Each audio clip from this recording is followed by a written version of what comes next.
Explore the Core podcast is the official podcast of SME. In this weekly podcast, various hosts will speak with thought leaders from the global mining industry about the most relevant topics in mining. We will hear from SME members about their journey with the world's largest professional society for mining and underground construction, and from the SME Young Leaders, who will discuss a broad range of topics each week.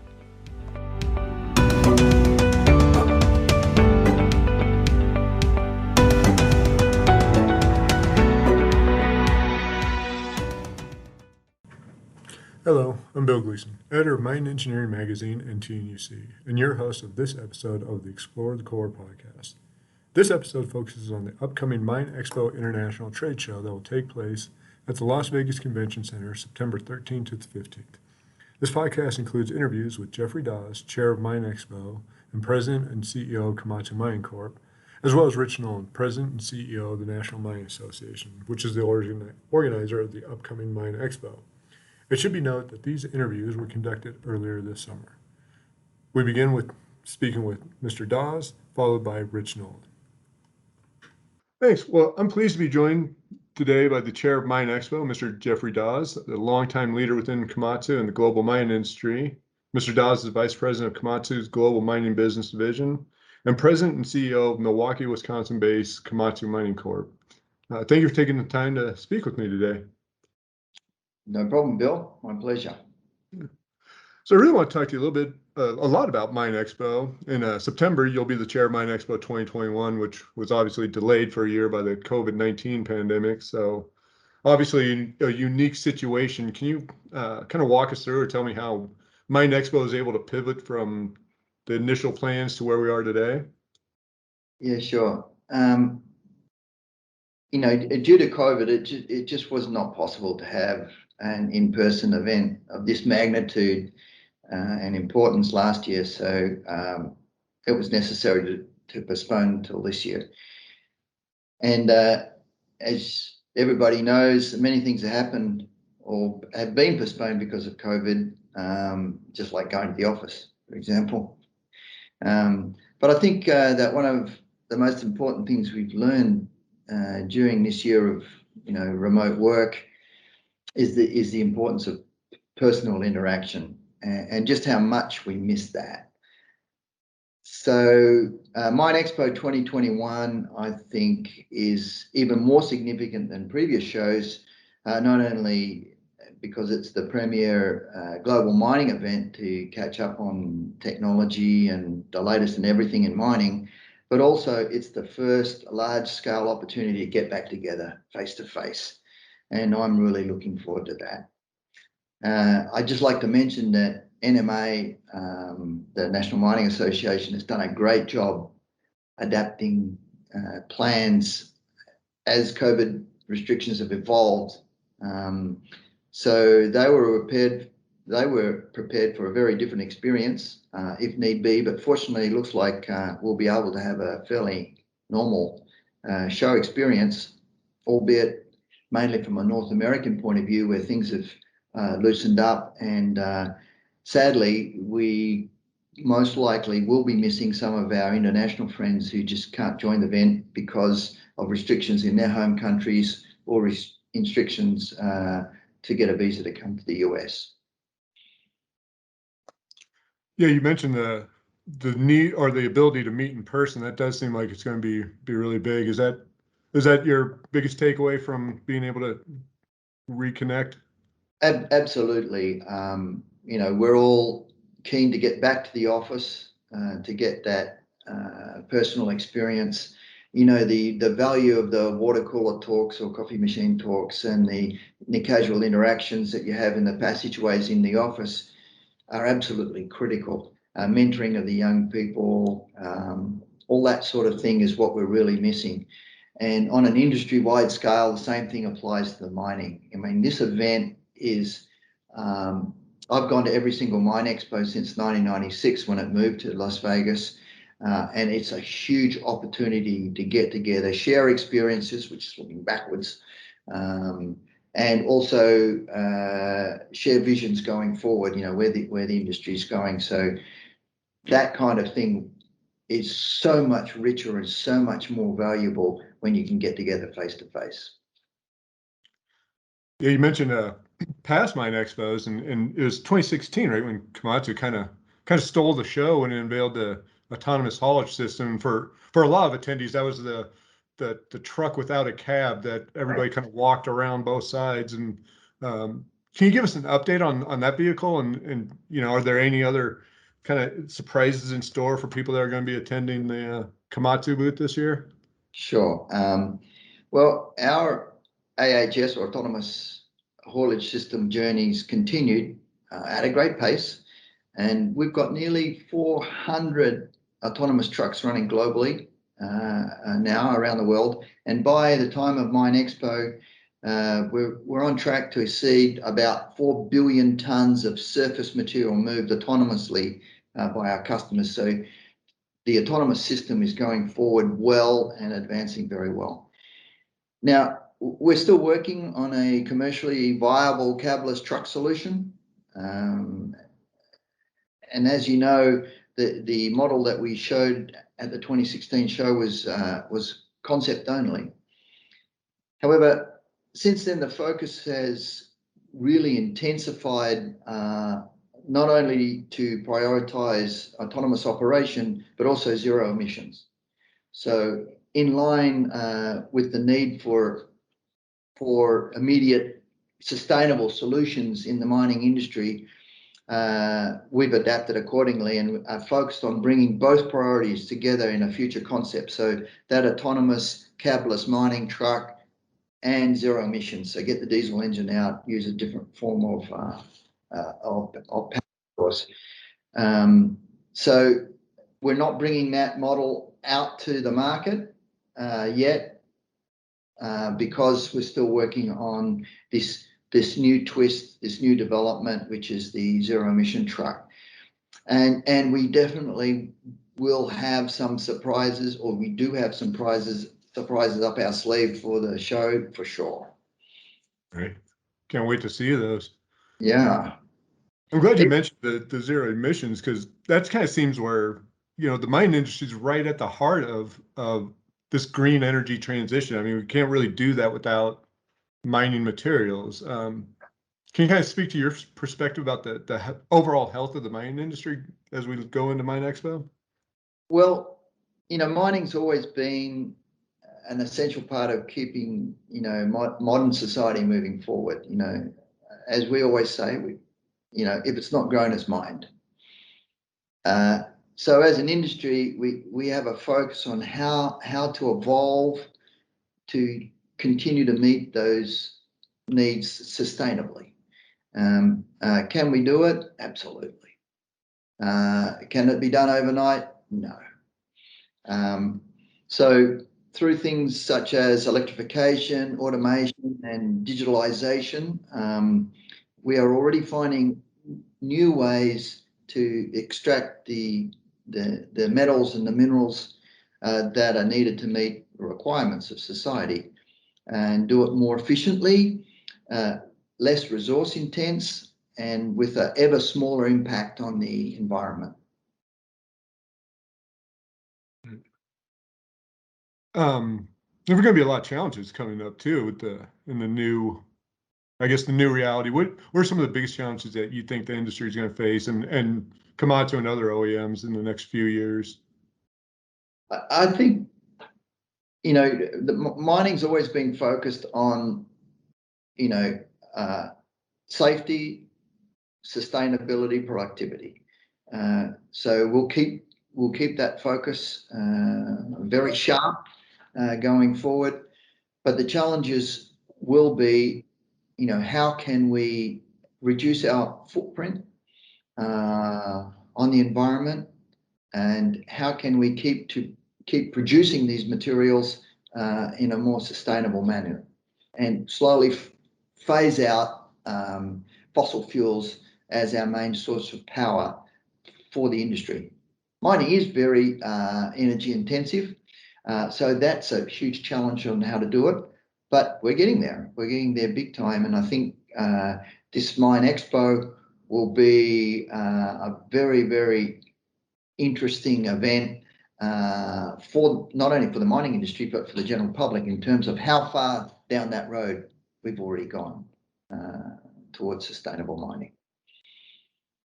It always is the place to see all the newest and latest and greatest, isn't it? Absolutely. So when we all begin to arrive in Las Vegas, for you, what are you most looking forward to at the MINExpo? Well, as I said before, I'll be mostly looking forward to catching up with my old cronies, the buddies I've known over the last 40 years in the industry, because they all turn up. It's quite a small industry, remarkably, on a global basis. So although we're deadly rivals, most of us as equipment suppliers, when you get to MINExpo, we sit together and talk and chat about the future and where things are going. And a lot of us have worked together for many, many years. So my biggest thing I'm looking forward to is to get that personal face-to-face interaction going again, and talk about the past, sharing best practices, and speculate a little bit about the future and the vision and where the industry's going and how we're going to get there as an industry.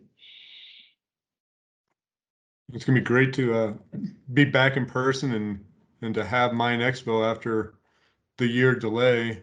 I mean, credit to you and NMA and everybody else involved with putting it back on the schedule and bringing it back together.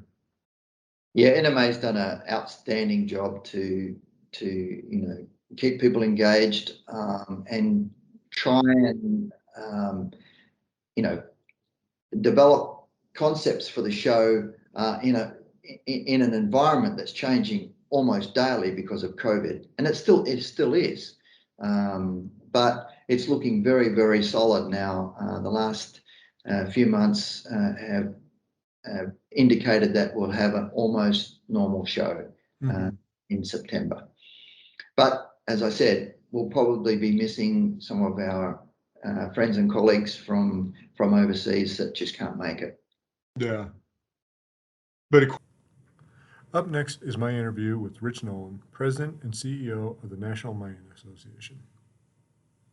Well, we're a very careful planning industry, as you can imagine. Mining is precise and specific and technology and science oriented. So we took our time as we saw the pandemic unfolding to make sure that we were clearly communicating with our vendors and our show exhibitors, as well as our member companies, to understand what they were concerned about. We did a lot of surveying. We tried to figure out the best practices that were coming forward across the country as the economy, rightly so, began to slow down and pause to make sure we could stop and delay the spread of COVID-19.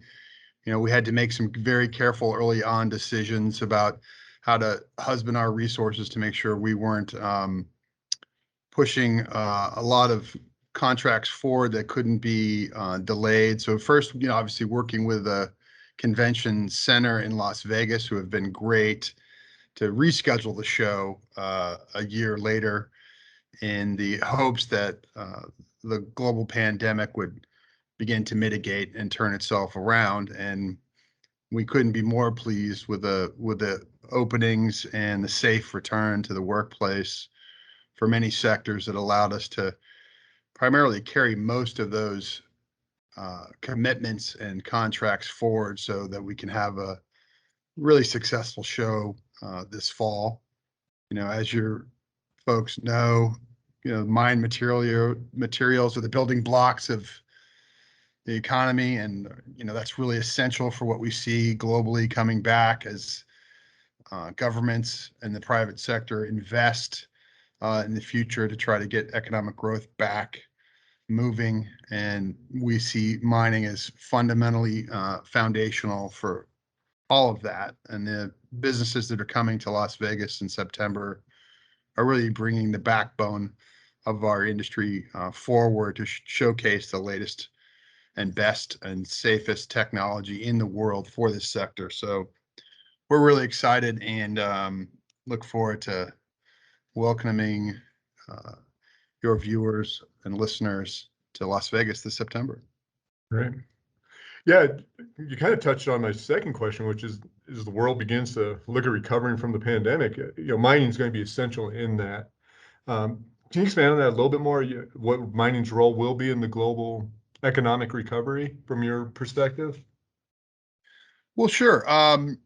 You know, as we engage with the government in the United States to talk about the importance of uh, both the economic reopening and the uh, high paid uh, jobs that come from the mining sector, we're really looking for partners in government that will help us invest in some of the demand for mined materials that we know by all private forecasts is on pace to expand. And with the administration's goals of uh, transitioning the economy to this new low carbon future, we fully believe that has to be done carefully. But the demand for the materials that go into those technologies, such as lithium, is expected to grow by more than 40% by 2040, closely followed by graphite, cobalt, and nickel around 20 to 25%. You've already just seen the demand in copper uh, go skyward. Those new power lines will more than double the demand for copper by 2040, along with electric vehicle revolution that's coming. And cobalt demand is also expected to grow from up to 30 times higher than it is today. So, in addition to the rare earth elements that the whole world is now scrambling to uncover, we believe we have a lot of those resources right here in the United States, and we're really excited about the demand growth. The markets have already spoken that we need these materials, and now it's just really up to policymakers to catch up to what the world already knows and understands.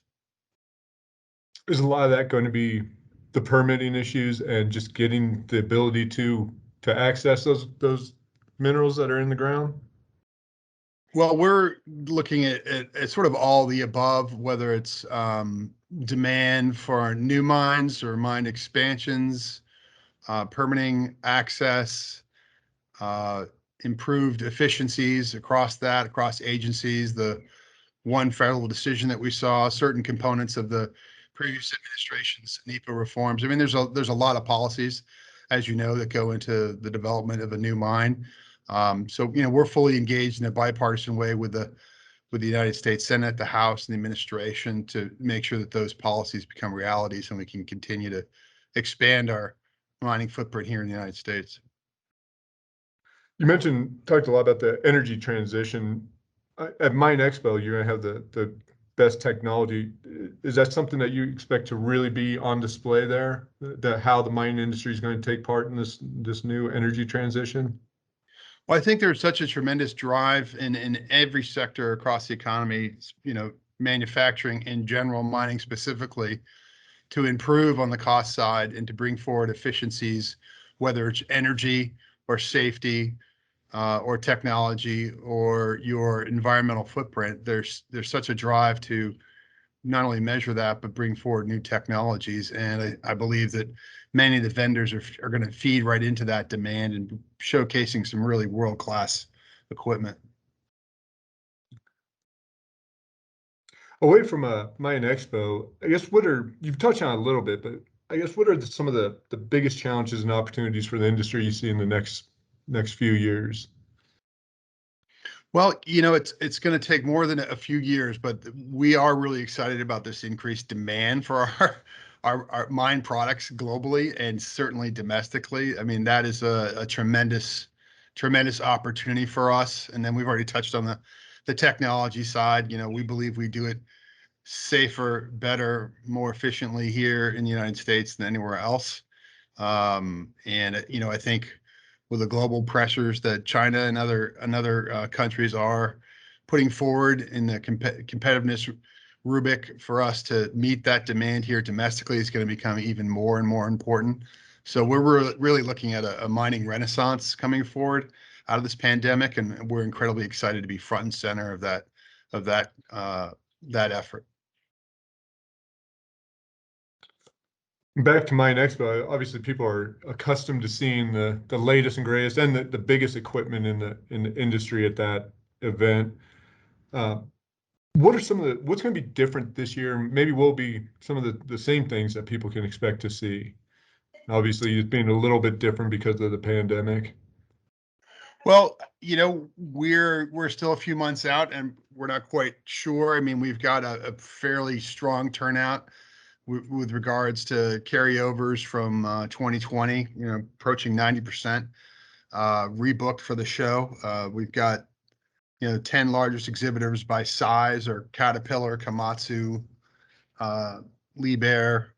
I can keep going, but it's exciting. I think you're going to see the names that I've discussed, the folks you've seen in the past, but they are going to be bringing the newer products to the marketplace, equipment that engages with new technologies such as artificial intelligence, as well as machine learning and autonomous vehicles that have, I think we started to see in the last show and are becoming more and more prominent in the marketplace.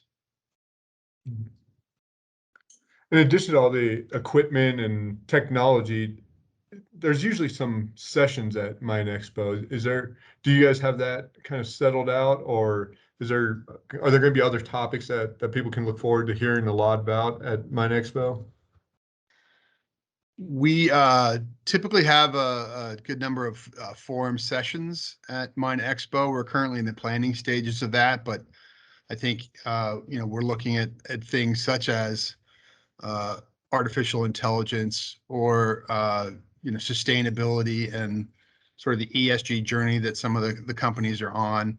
There's a lot of cutting edge topics that we're laying out now and trying to line up our speakers for. And we can get you that list for your listeners. Okay, that'd be great. And I guess finally, SME had an in-person event a couple months ago that went pretty well.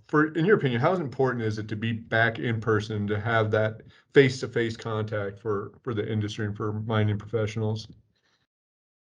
Well, I think it's really important to have the relationships with the suppliers and the and the vendors and the exhibitors, to have that engagement and that level of trust that goes along with B2B business. And at the same time, we plan to execute one of the safest programs in compliance with all state and local guidelines in the convention center to make sure that people are safe and that we're putting our crew and the crews there through rigorous employee training to uphold any preventative measures and reporting functions that are necessary. So I think it's very important.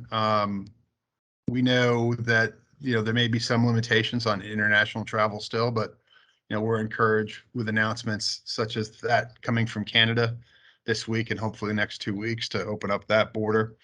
Obviously, our neighbors to the north are very keen on competing in the mining space as well. So we're excited as the world opens up to make sure this is the best show we've seen. Great. Well, we're looking forward to it, and I'm sure you guys are as well.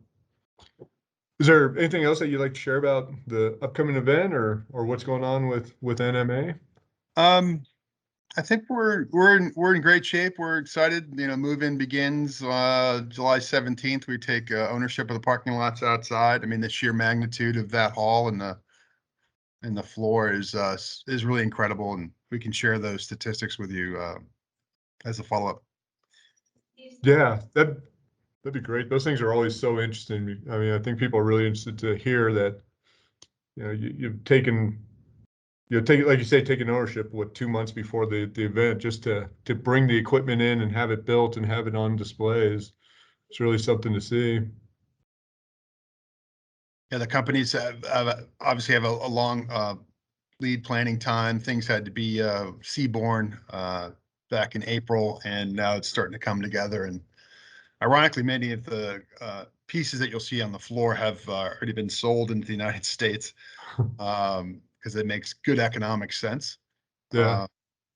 And then the ones that are sold during the show will be delivered in time. Great. So Well, great, Bill. yeah, I'm looking forward to it. Thank you again for taking the time, and look forward to meeting you in person and seeing you out there.